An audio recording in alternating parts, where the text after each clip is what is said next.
My last visit was in March, and a thick layer of snow covered the ground that was mostly grass worn down to its roots.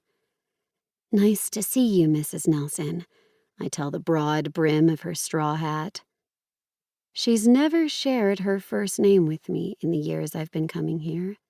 She's also never asked me why I continue to show up here each month, an unexpected kindness from the woman who appears unbothered by her busybody moniker. "You're more reliable than my calendar, dear," she comments, tilting her head back so I can see more of her wrinkled face. Her eyes are shaded by huge sunglasses shaped like daisies.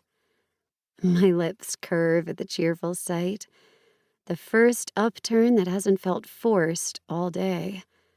I dread these trips as much as I look forward to them, as much as I need them. "Bella bought them for me," Mrs. Nelson explains, noticing my amusement. "I don't know where she gets her absurd fashion taste." She sighs, then sips from the glass in her hand. Judging from the strong smell emanating, I don't think it's water. I have a good idea where Mrs. Nelson's granddaughter inherited her flair for flashy accessories, like flower sunglasses. Today's outfit, a prime example. Neon pink capris paired with a flowing turquoise top. But I don't say so. I like them. Mrs. Nelson sniffs. "I'll tell Bella." She glances at the trailer looming behind me, nearly identical to her own. "Nina's been waiting for you. Curtains keep twitching." There was some traffic. There wasn't. The freeway was wide open. I'd tossed and turned most of the night, anxious about today, then overslept because I don't normally set an alarm on Saturdays. "What's in the box?" "A gift," I answer. Mrs. Nelson shakes her head, the motion making her straw hat wobble. "You're a sweet girl." I'm a selfish girl. I come here to check on Nina because I care about her, but these visits are for me, because not coming would be far more painful than showing up has ever felt. This time my smile is forced.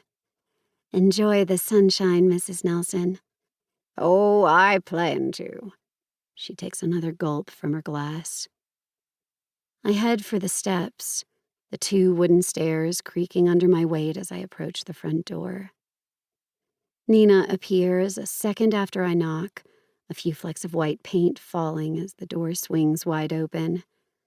We don't hug. She doesn't even smile. "Nice day," Nina comments, stepping closer to the door so I can squeeze past her and enter the small kitchen.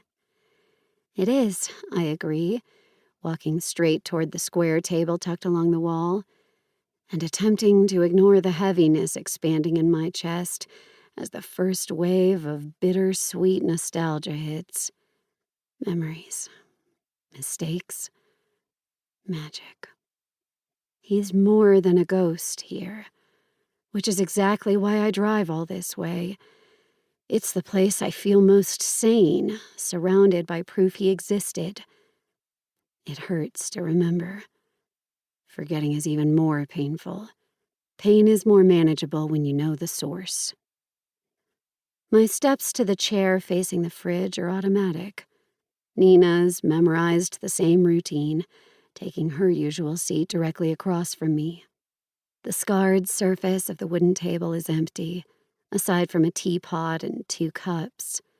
A glass jam jar, decorated with a couple of stubborn remnants of paper label, holds some yellow flowers, goldenrods, just like the ones lining the road to town.